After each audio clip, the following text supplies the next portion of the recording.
everyone, how are you doing? Thank you for joining me again on my YouTube channel. My name is Florence Akpan.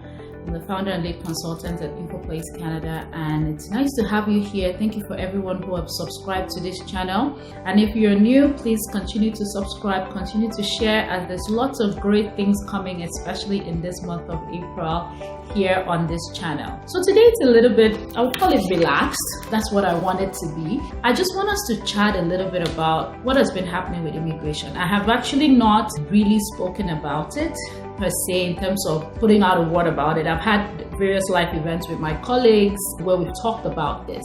I do a lot of research and I do love statistics a lot. I love numbers. I'm a chartered accountant, so the numbers part of me is still such a big piece of everything I do, because I would say numbers don't lie, right? That's the accountant in me saying that numbers don't lie. The reason why I'm actually doing this video is because I do have a lot of people who follow our platforms and who are looking to come to Canada, who most of the times actually qualify through the Federal Skilled Worker Program.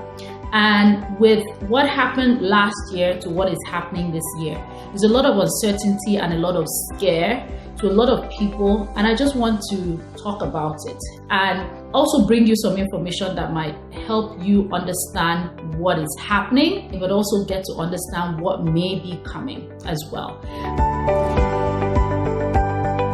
I'm not going to go so much talking about what has happened in the past, but I'm just going to highlight key things that really changed because of the pandemic. The pandemic happened and Canadian immigration as well was highly impacted. The borders were shut down. Only certain people were allowed to travel to Canada. So applicants who were approved permanent residents on or before March 18th could still travel to Canada.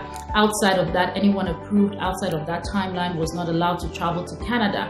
So when you look at that put a stop in number of people coming in. With the pandemic, there were huge job losses across the country, across the world. Various companies closed down. Some of them may never come back again. Canada had one of the highest unemployment rate that it's had in years. I think it was about 9.4. Unemployment rate was what we were having last year, and that's the highest that it's ever had in a very long time. In addition to the job losses, the government spent a lot of money, put a lot of money into the economy. Emergency funds were introduced for individuals, for businesses, and all of that, just to keep things afloat as well. And that has cost the government a lot. So a recent article by the National Post, March 2021 here, actually says that Canada has overspent its initial targeted amount for recovery during the pandemic.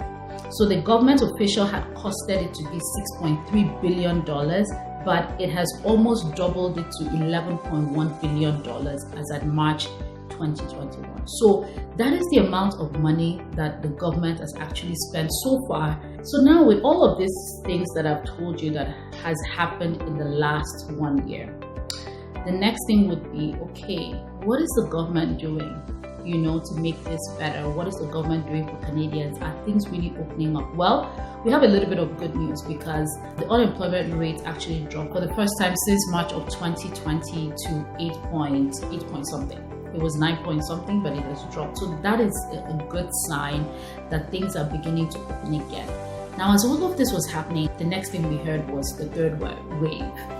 Right now, as I speak to you guys, in Regina, Saskatchewan, we're in another lockdown. So again, you start to wonder, are we actually out of this? When are we going to really come out of this? Because whenever there's a lockdown like that and people have to stop going to work, then they fall back onto the government again to continue supporting them. So this is the cycle that we have kind of seen, we've been going through in the last 1 year. This ties to immigration, whether we want to believe it or not. It does tie to immigration.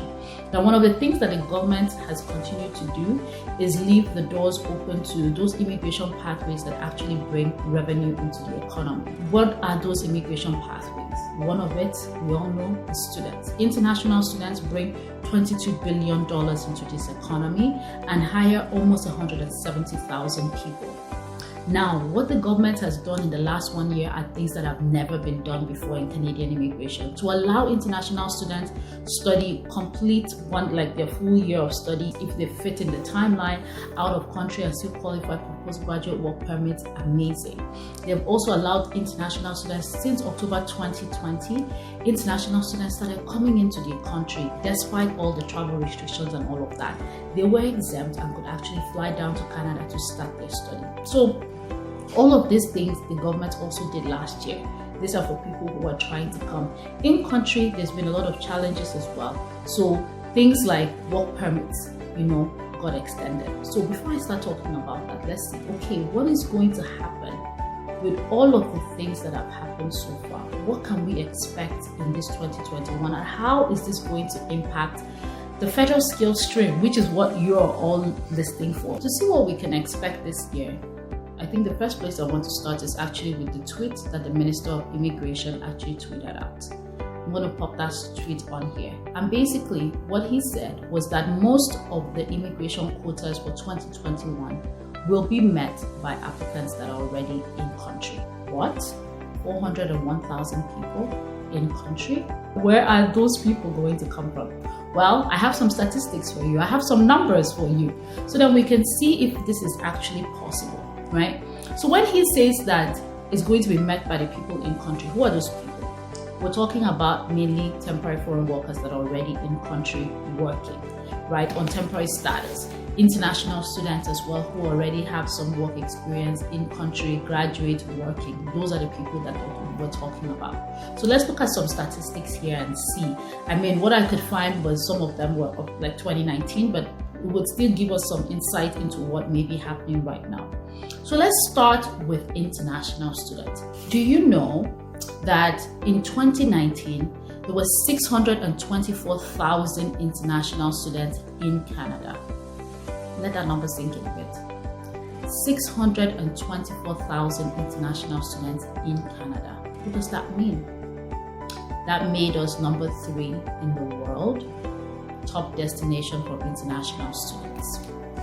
That means that those students would most likely go into the next stage that I'm going to talk about, postgraduate work permits. 624,000 international students in Canada. You could be one of them. You could be one of them. If you're already in the journey, you've actually already got a study permit to come to Canada, guess what? I have a webinar coming up on the 17th of April to help applicants looking to study in Canada. 17th of April 2021, looking to study in Canada who've already received the admission or already are planning and thinking about it. Come join me on that webinar. There's going to be a link in the description box for you to register for the webinar.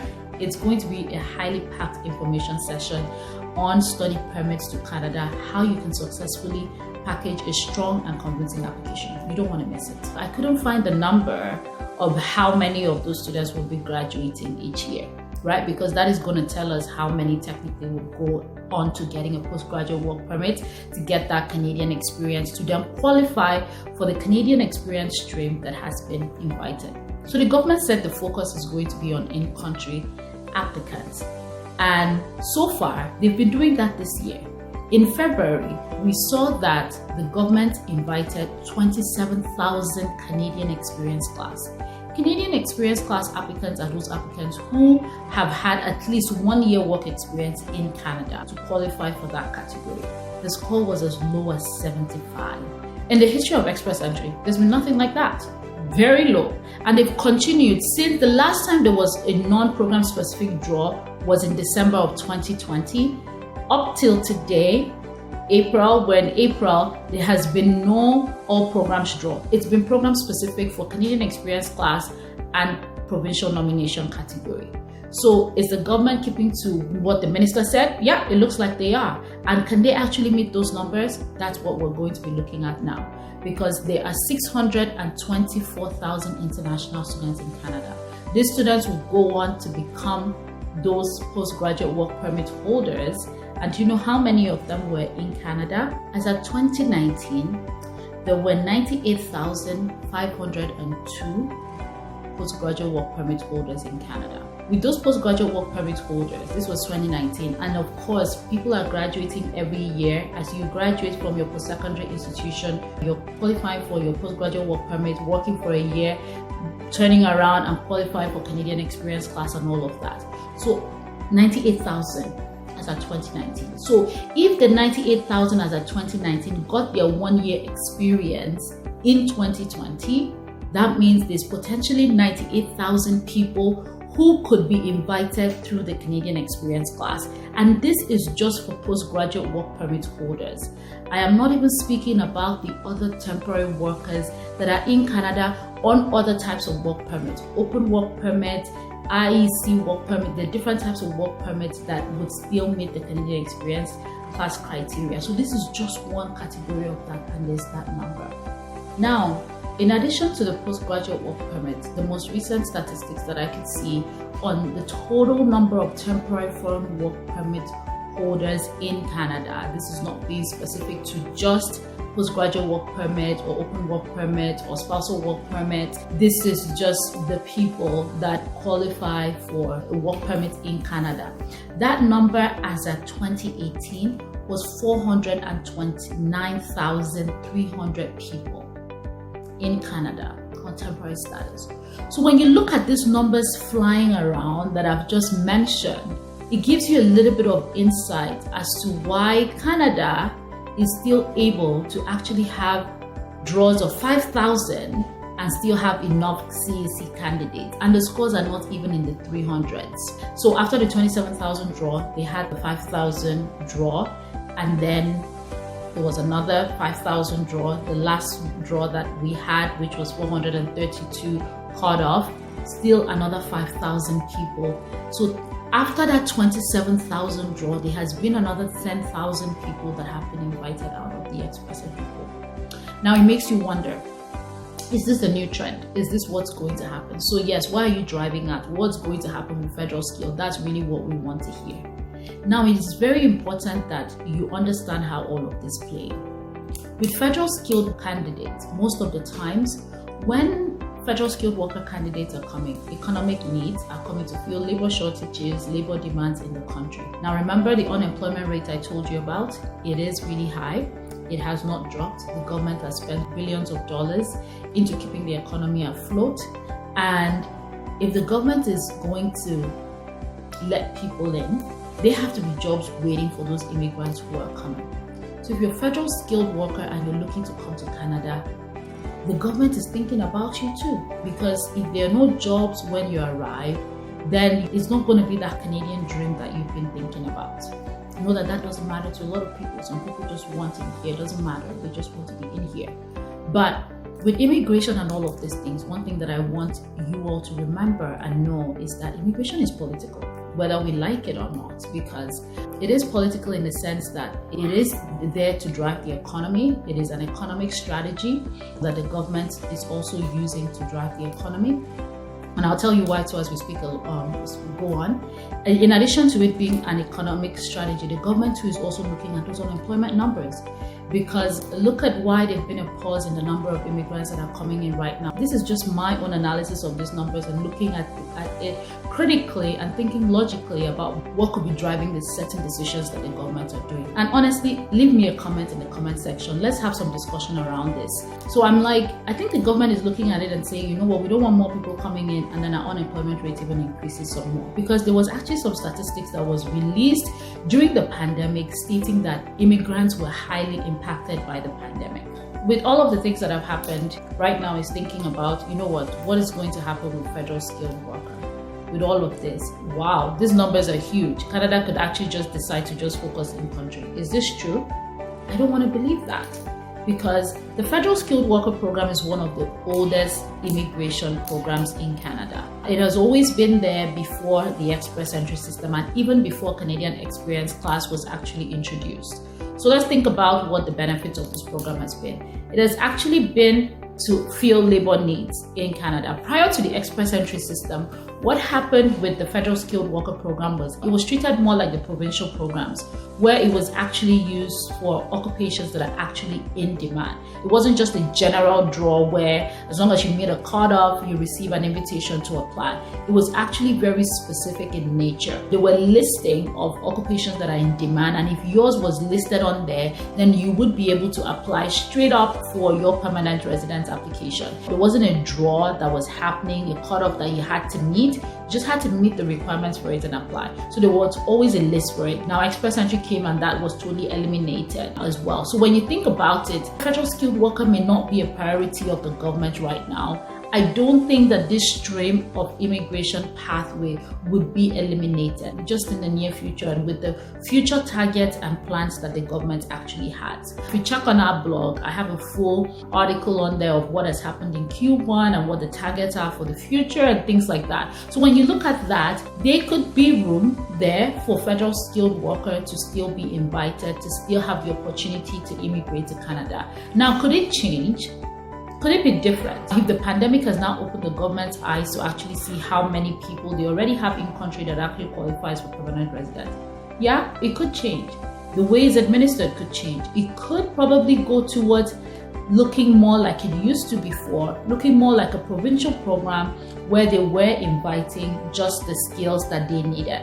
So for example, with the pandemic, we know that healthcare professionals are in high demand. It could change and you could see more healthcare professionals receiving.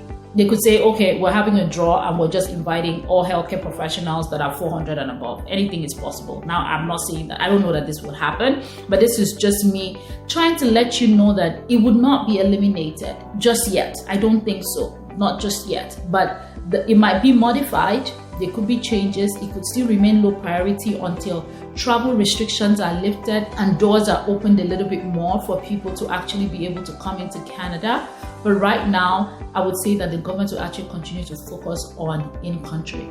Now, what is the other reason, aside from skilled workers coming in, why I think that federal skilled would not be eliminated? Remember I said immigration, it's somewhat political, it's somewhat about the economy, it's somewhat about making life better as well for that immigrant that is coming to Canada and the Canadians as well. Immigration drives the economy, especially the housing industry. Guys, according to Newswire, 1 in 5 homes purchased by Canadian newcomers. That is an amazing statistic. 1 in 5 homes purchased in Canada. Canadian newcomers, and this is an article from 2019, right? Of course, it might change a bit, but this is from 2019. I just want to state that. Canadian newcomers projected to make 680,000 home purchase over the next 5 years. How is that possible? It is possible because 82% of newcomers choose to stay in the first city of residence. These are interesting statistics. And most of the times, these newcomers are actually coming through that federal skilled worker program. 75 newcomers arrive with savings. Guys, federal skilled workers actually do bring in money into the economy as well. 75% arrive with savings to help them purchase a new home.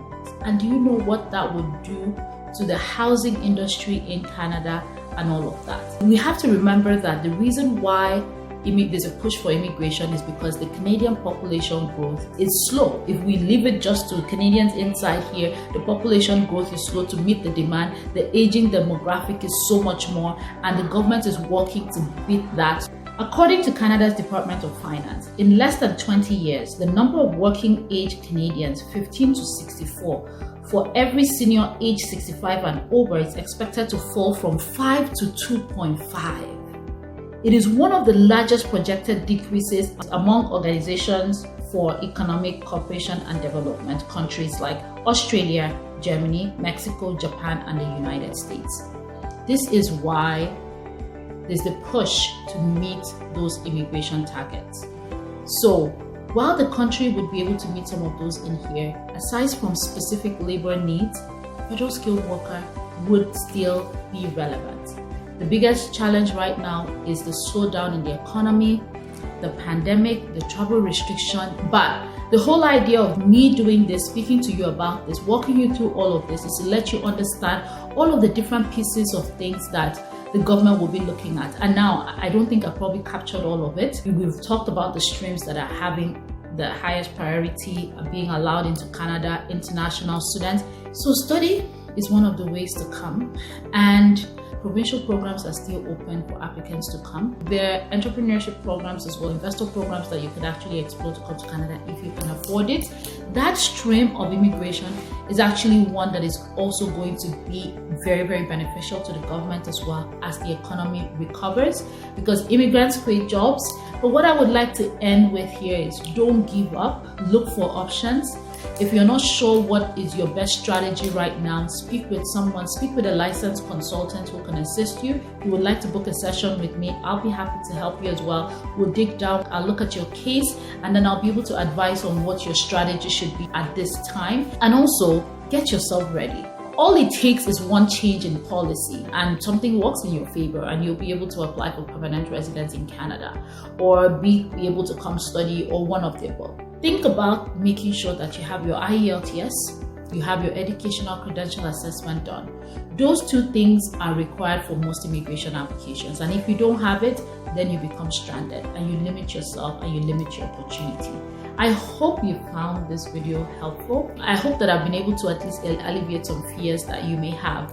For the applicants that are actually in country, you have a fantastic opportunity to get to permanent residence. Don't mess it up. Use the opportunities wisely. I look forward to hanging out with you guys some more. There's such great content coming up this month. If you have not subscribed, you should subscribe. You don't want to miss it. You want to be the first to get that notification. Thank you once again.